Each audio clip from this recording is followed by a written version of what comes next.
Okay, Facebook Live, 3-camera shot going here. This is sweet. So we have just been doing prep work, some video work for some of our coaches going through Discover Golf Level 1 Cert, if you want to call it that, guys that are onboarding our system. And the theme was, how is your junior golf business like a platform? So how do you behave as a business manager, as a coach, as a thought leader in response to what we know, lessons learned from these social platforms that we live on, the one that we're living on right now. So the thesis statement was that you've got two potential business models to follow as a coach.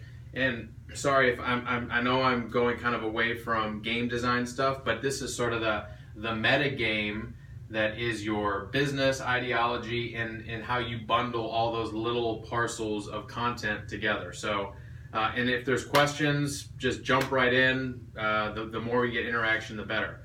Okay, so what are we learning, right? So the old business models of yesteryear suggested that this was kind of a pipeline construction. So to put that in golf terminology for pros is, you've got you, the brand, you, the product, and we had this little diagram earlier, and this is a straight line between you, the producer, and the consumer. So you're hoping along the line here, along this pipeline, that opportunity costs spent in getting yourself trained, buying new tech, investing in that studio, the list goes on and on. You're hoping that the cost that it took you to get that at the end of this pipeline, there's an arbitrage to be had between what you spent and what the consumer is willing to pay you.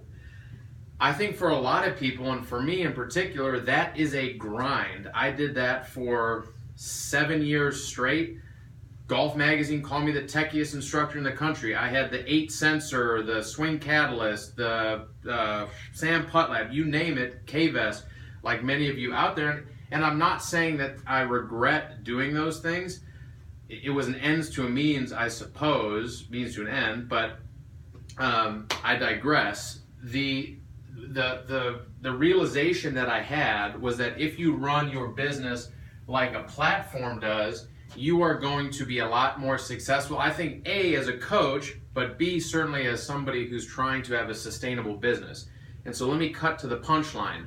The platforms of today, they have this producer and consumer that spread the value or that reciprocate the value in a virtuous circle. So not only is the production consumed by the consumer, but they then take that value unit, which I'll get to in a second, and they spread it to other people. They sort of work with it. They make their own production.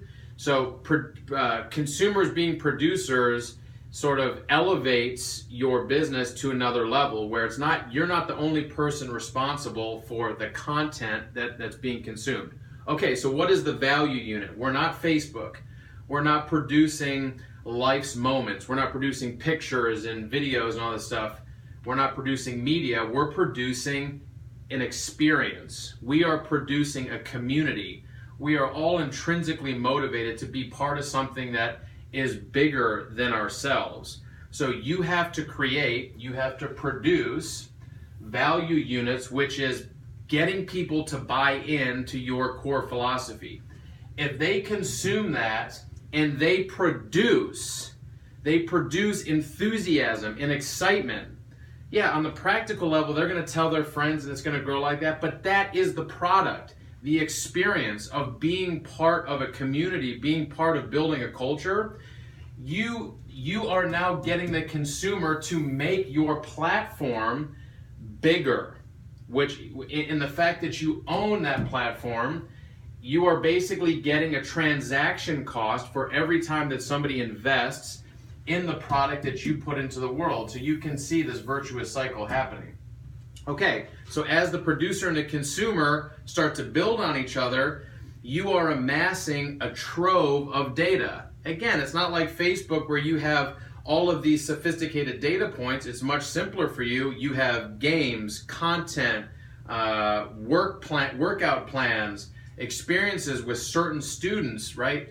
9-year-old, 11-year-old, 14-year-old who's a little hesitant to be here, that 8-year-old who's an exceptional standout. All of these data points that you're accumulating on your Discover Golf app, your notebook, in your head, you are then able to curate that content and re-deliver it and repurpose it to the next person in the best means possible. And so let me just harp down on that point because I think that's incredibly important. Here's where I see current businesses, right, in the junior golf business specifically, failing, is they produce content. Hey guys, we're gonna hit balls to a nebulous target, and every 2 swings, I'm gonna buckle down on you and make you hold the club like I hold it, okay?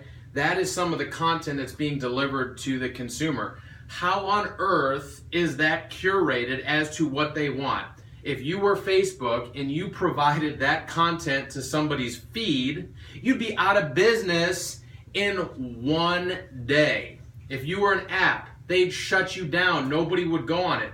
So the audacity that some people have to think, hey, everybody's living this life on this highly curated, highly personalized matchmaking software, and yet I'm above that because I have the wisdom. I'm the gatekeeper to golf, and therefore whatever I produce has to be consumed. It doesn't work like that. So I think if you're not working towards understanding who your client is, amassing data points, creating an ever-growing ecosystem, and then curating the experience, refining it, A/B testing it until you have it down pat, you are going to lose at scale.